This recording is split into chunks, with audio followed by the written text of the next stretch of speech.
উস্তাদ বলার সাথে সাথে শেখুল মাহমুদুল হাসান রহমতুল্লাহ এত বড় উস্তাদ ছিলেন, শেখুল ইসলাম মদনী সাহেবের মেইন উস্তাদ ছিলেন।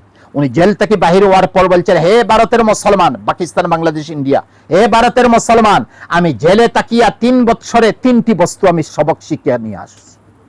জেলে তাকিয়া, মাল্টার জেলে তাকিয়া 3টি বস্তু আমি শিক্ষা নিয়ে আসছি। প্রথম, একটাই বলবো, 2টা নয়। প্রথম, তোমরা প্রত্যেক মহল্লার মধ্যে যাও, ভারতবর্ষের, পাকিস্তান, বাংলাদেশ সব মিলিয়ে প্রত্যেক মহল্লার মধ্যে উলামারা যাও, আমার ছাত্ররা তোমরা যাও, আর প্রত্যেক জায়গার মসজিদের সাথে সাথে সবাই মক্তব কায়েম করো এবং মানুষদেরকে বলো মুঠির চাউল যেন দে, মুঠি যেন দে, এবং সবাহি মক্তবের মধ্যে ইমাম সাহেবরা যেন তাওহীদ এবং রিসালাতের তালিম দেন। এই তালিমটা যদি সবাই মক্তবে শুরু হয়ে যায়, তো এই সমস্ত লোকেরা আলিম বনবেন, হাফিজ বনবেন, প্রফেসর বনবেন, ইঞ্জিনিয়ার বলবেন, দিনদার হইয়া বলবেন, আর এদের বরকতে আল্লাহ পাক ইস্ট ইন্ডিয়াকে ভারত থেকে ভাগাইয়ে নেবেন।